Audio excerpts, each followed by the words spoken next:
Hi parents, welcome back. I hope you and your child have been making great progress with task schedule over the past week. And in today's tutorial, we will be diving into a powerful strategy to reduce task avoidance and escape behaviors. And this is the power of choices. So stick around to learn how giving your child simple choices can make a big difference in their engagement and independence. Let's define a choice. A choice, according to dictionary.com, states that it's the right, power, or opportunity to choose an option.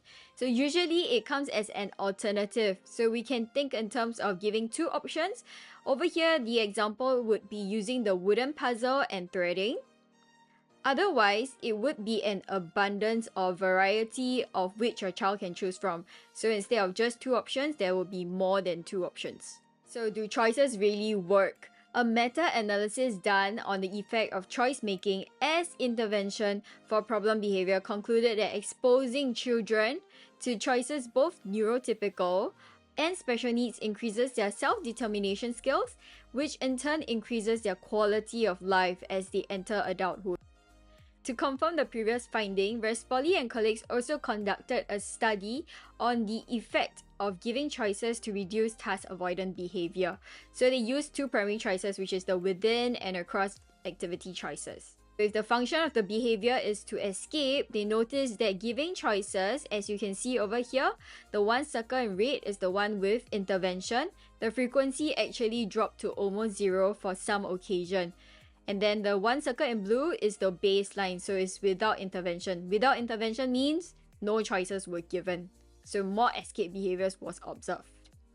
Let's look at the types of choices that was used in the study. First, we have across activities, which is the what. What will your child like to do first? Second is within activities, so it's the how. So let's say you chose a task already, and then how does your child like to complete it? Third is a combination of both the what and how. We will go into each one shortly. Now let's take a look at some examples how we can bring these choices into our own daily situations. For example, the first one would be across activities, the what. We can take a look at this in two simple ways. First, you can offer them a choice between two activities, so it's an either or situation. For example, over here, do you want to do puzzle or threading? Second is if you want them to complete all the tasks on hand, then you let them choose the order they would like to complete first. So over here you can see a work schedule. To visually lay out the picture cards or write the activity names will really help your child to process a lot better than just a verbal agreement. So we have a work schedule and then get your child to see what should be number one. Your child might choose, okay, I want threading.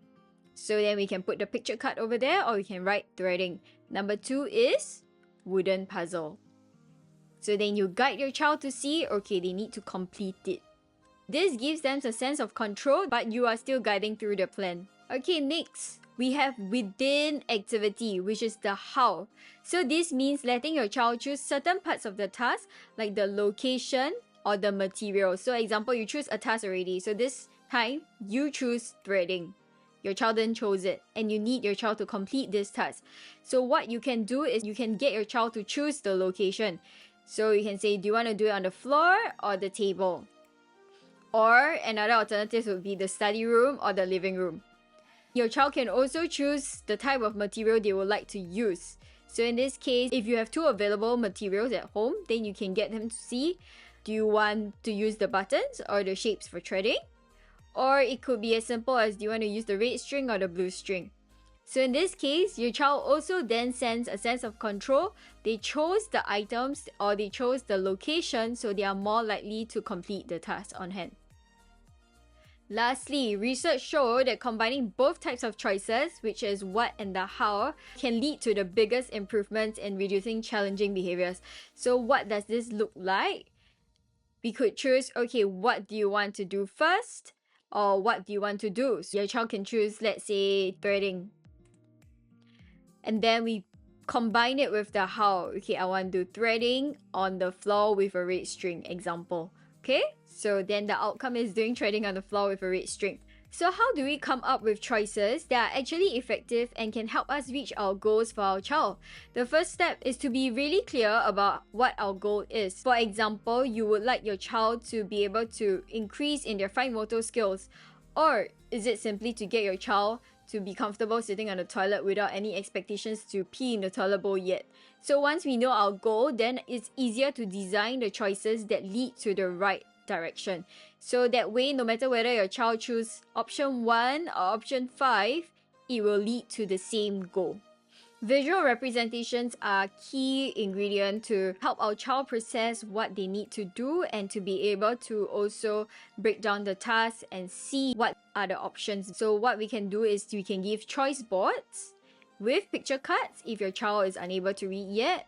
However, if your child is able to read, you can give a choice list with written words and then pair it with a task schedule so that they are able to list out which one they would like to choose. So to recap, first, we identify your goal. Be clear on what you want to achieve.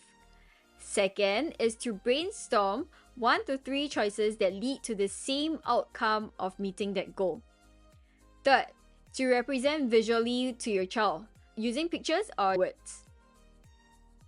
And lastly is to allow your child to start choosing and planning their tasks. So then in this case, your child feels empowered and it also increases their self-determination skills.